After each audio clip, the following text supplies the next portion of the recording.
आज एक कहानी सुनाता हूँ। ये कहानी किसी विवाद की नहीं है। ये कहानी किसी नाराज़गी की भी नहीं है। ये कहानी उस पल की है जब आदमी को समझ आ जाता है कि अब रुकना आगे बढ़ने से ज़्यादा मुश्किल हो रहा है। लल्लन टॉप कोई दफ्तर नहीं था मेरे लिए। लल्लन टॉप एक जिम्मेदारी थी, एक प्रयोग था, एक भरोसा था कि हिंदी में भी पत्रकारिता ईमानदार, असरदार और लोकप्रिय हो सकती है। जब हमने शुरू किया था तो हमारे पास न बड़ा बजट था, न बड़ा सेटअप, न कोई फार्मूला।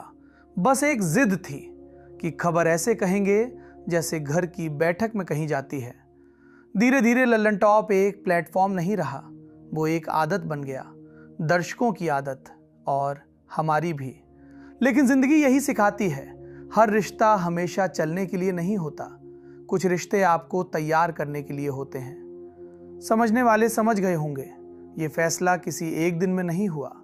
ये फैसला कई चुप दिनों में पका, कई रातों में जब काम ठीक चल रहा था पर मन नहीं चल रहा था।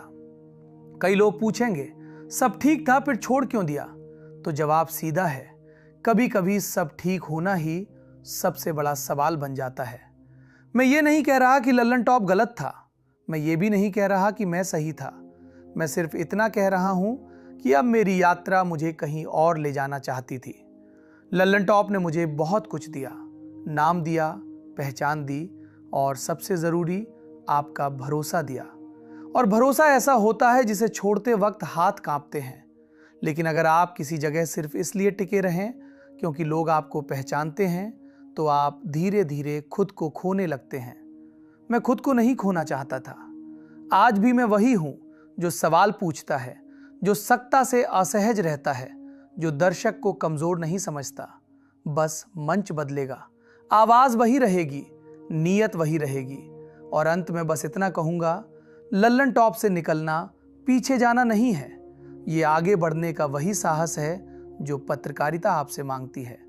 आप साथ थे, आप साथ हैं और उम्मीद है आप साथ रहेंगे। समझने वाले अब पूरी तरह समझ गए होंगे।